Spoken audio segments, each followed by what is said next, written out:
ఆడపిల్ల పెళ్లి చేసేటప్పుడు మొట్టమొదట వాచాలత్వం ఎవరిది అంటే ఆడపిల్ల తల్లిదే. నేనంటలేదు మహాప్రభు, శివుడు అన్నాడు.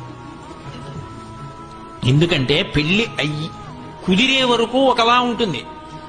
పెళ్లి కుదిరిపోయిన తర్వాత ఆడపిల్ల తల్లికి వెంటనే వచ్చే అనుమానం ఏమిటంటే, ఇవిట అంత చటుక్కుని ఒప్పేసుకున్నారు, ఇంతకన్నా 4 సంబంధాలున్నాయి, ఈ సంబంధం కాకుండా మిగిలిన 3 కూడా ఒక్కసారి చూస్తే బాగుండేదేమో, గబుక్కుని ఒప్పేసుకున్నానేమో, ఆ 3 ఇంకా ఆస్తి ఎక్కువ ఉంది, ఆ పిల్లాడి ఉద్యోగం మంచిది, కాబట్టి ఇంకా పిల్ల సుఖపడినేమో, చటుక్కుని ఒప్పేసుకున్నామేమోనండి.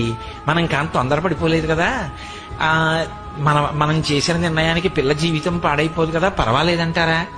ఆ పిల్లాడి జుత్తు నొక్కులుగా బానే ఉంది కానీ ఏమిటో ఇలా దూకున్నట్టు లేదు, అతను అయితే పాపిడి తీసుకుని పక్కకి ఇలా దూకుంటే అందంగా మన పిల్లకి తగినట్టు ఉండడంటారా?